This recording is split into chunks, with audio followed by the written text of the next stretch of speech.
Congress party ने आरोप लगाया है कि उत्तर प्रदेश की योगी आदित्यनाथ सरकार जानबूझ के उत्तर प्रदेश के प्रवासी मजदूर जो बॉर्डर पे फंसे हुए हैं उनको कांग्रेस द्वारा ऑफ़र की गई बसों से भेजने में टाल-मटोल कर रही है।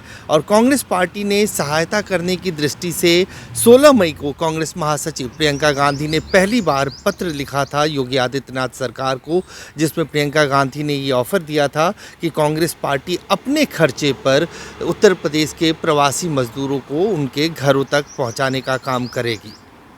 कांग्रेस पार्टी की तरफ से आज कांग्रेस के प्रवक्ता रणदीप सुरजेवाला, राजीव शुक्ला, राजीव साटव, तमाम जो नेता हैं वो सामने आए। उन्होंने बताया कि किस तरह से पिछले 2 या 3 दिनों से उत्तर प्रदेश की सरकार जानबूझकर टाल-मटोल कर रही है और कई सारी शर्तें, ऐसी अव्यावहारिक शर्तें सामने रख रही हैं, जिससे हज़ारों की संख्या में जो कांग्रेस पार्टी के द्वारा बसों का इंतज़ाम किया गया है वो अभी भी बॉर्डर पे फंसी हुई हैं और वो उत्तर प्रदेश सरकार की अनुमति का इंतजार कर रही हैं। 16 मई 2020 को, और ये पत्र मैं आपको भेज रहा हूं, प्रियंका गांधी जी ने आदित्यनाथ जी को लिखा और ये कहा, एंड आई कोट, लाखों की संख्या में उत्तर प्रदेश के मजदूर देश के कोने कोने से पलायन कर वापस लौट रहे हैं। सरकार की घोषणाओं के बावजूद पैदल आ रहे इन मजदूरों को सुरक्षित उनके घर तक पहुंचने की कोई व्यवस्था नहीं हो पाई है। प्रदेश में अब तक करीब 65 मजदूरों की अलग अलग सड़क दुर्घटनाओं में मौत हो चुकी है। पलायन करते हुए बेसहारा प्रवासी श्रमिकों के प्रति कांग्रेस पार्टी अपनी जिम्मेदारी निभाते हुए 500 बसें गाजीपुर बॉर्डर गाजियाबाद और 500 बसें नोएडा बॉर्डर से चलाना चाहती है, अनुमति दी जाए। ये पत्र प्रियंका गांधी जी ने 16 मई को लिखा। 48 घंटे तक आदित्यनाथ जी ने मौन धारण करे रखा, एक शब्द नहीं बोला। 48 घंटे के बाद 18 मई को एक पत्र लिख दिया उनके एक सचिव ने, अपर मुख्य सचिव ने, और कहा कि मजदूरों के संदर्भ में हम आपके प्रस्ताव को स्वीकार करते हैं, आप ड्राइवरों की लिस्ट, उनके फोन नंबर और ड्राइविंग लाइसेंस दीजिए।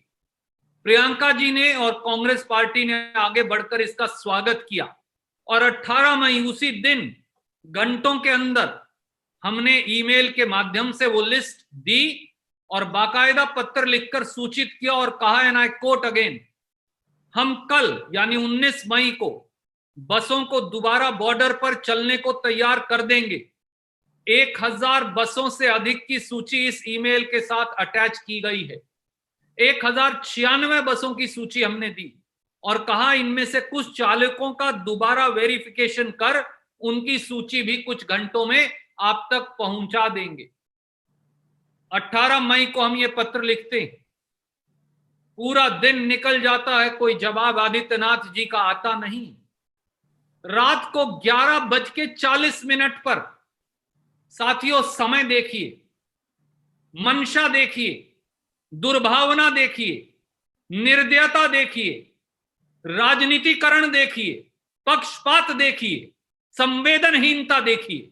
रात को 11:40 पर वही अपर मुख्य सचिव चिट्ठी लिखते हैं और चिट्ठी लिखकर कहते हैं, रात को 11:40 18 मई 2020, कहते हैं इन बसों का फिटनेस सर्टिफिकेट, ड्राइविंग लाइसेंस के साथ इन सारी बसों को कल यानी 18 मई 11:40 रात को चिट्ठी लिख रहे हैं, सुबह 10 बजे वृंदावन योजना लखनऊ में उपलब्ध करवाएं। आप मुझे बताइए, रात को 11 बजे 18 मई को पत्र लिखकर कह रहे हैं ये सारी बसें फिटनेस सर्टिफिकेट, ड्राइविंग लाइसेंस के साथ सुबह 10 बजे लखनऊ में उपलब्ध करवाइए। यह है संवेदनहीनता और राजनीतिकरण और घटिया राजनीति की सोच। हम 2 घंटे के अंदर उनको वापस पत्र लिखते हैं। 18 मई को 11:40 रात पे यह पत्र आता है। 19 मई सुबह 2:10 पे, यानी 2 घंटे के अंदर हम पत्र लिखकर उन्हें कहते हैं कि अभी देर रात 11:40 बजे ईमेल पर आपका एक आकस्मिक पत्र हमारे प्राप्त हुआ, जिसमें आपने हमें 1000 बसें तमाम दस्तावेजों सहित लखनऊ में 10 बजे हैंडओवर करने की अपेक्षा की है। महोदय, संकट में फंसे प्रवासी मजदूर उत्तर प्रदेश की विभिन्न सीमाओं, खास तौर पर दिल्ली उत्तर प्रदेश के बॉर्डर के गाजियाबाद, नोएडा जैसी जगहों पर मौजूद हैं। यहां फंसे प्रवासी मजदूरों की संख्या लाखों में है। मीडिया के माध्यम से इसकी विकट हालत पूरा देश देख रहा है।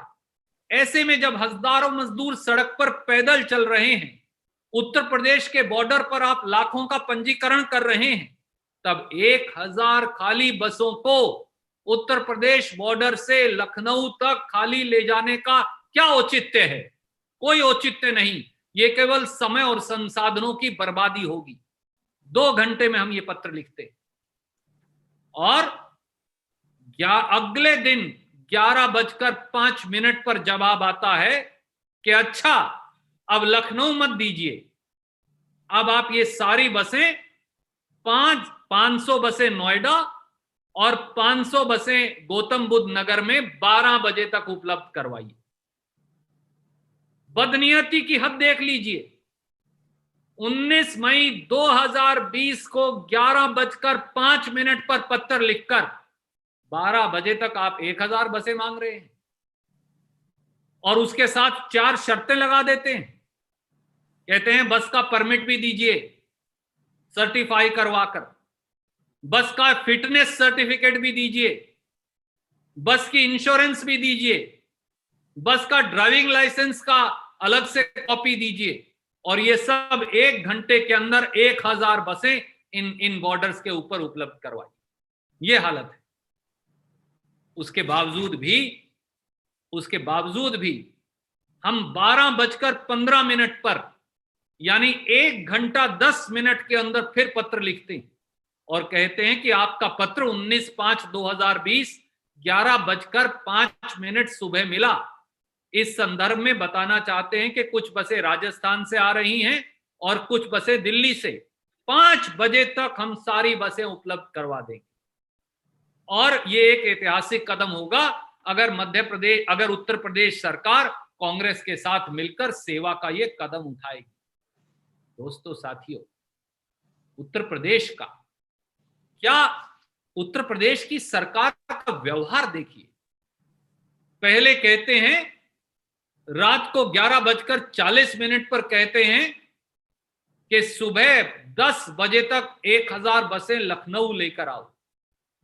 जब हम उनकी इस बदनीयती को, संवेदनहीनता को, निर्दयता को पत्र लिखकर फिर उजागर करते हैं, तो फिर कहते हैं कि 1 घंटे के नोटिस पर अब नोएडा और गाजियाबाद लेकर आओ। जब हम नोएडा और गाजियाबाद लेकर गए तो उस समय बोले लखनऊ लेकर आओ। अब कहते हैं कि नोएडा गाजियाबाद लेकर आओ। अब हम 5 बजे तक वहां बसें ला रहे हैं और इस समय 500 के करीब बसें वहां दोनों बॉर्डर्स के ऊपर इकट्ठी हो गई हैं। 500 से 600 बसें इस समय मौके पर खड़ी हैं। तो प्रशासन कहता है कि हमें ऊपर से कोई सूचना ही नहीं आई। आदित्यनाथ जी, आप ये कहा करते थे कि नर सेवा नारायण सेवा है।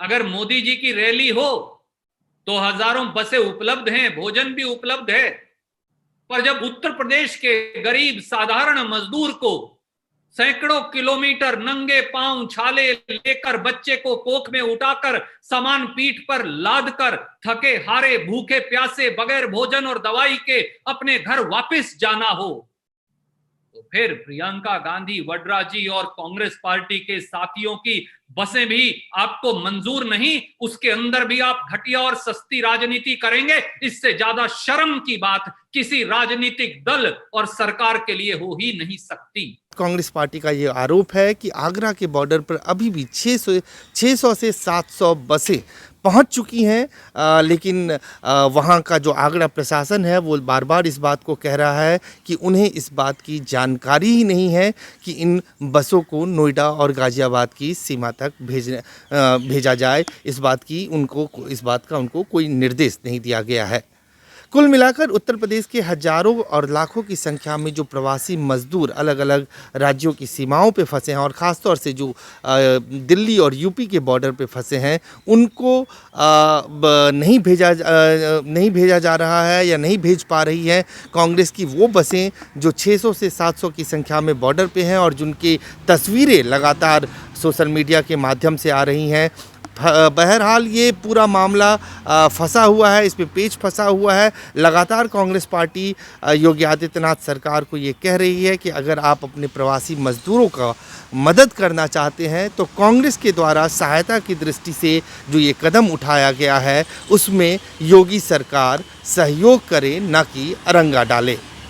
अजय झा, गो न्यूज़, दिल्ली।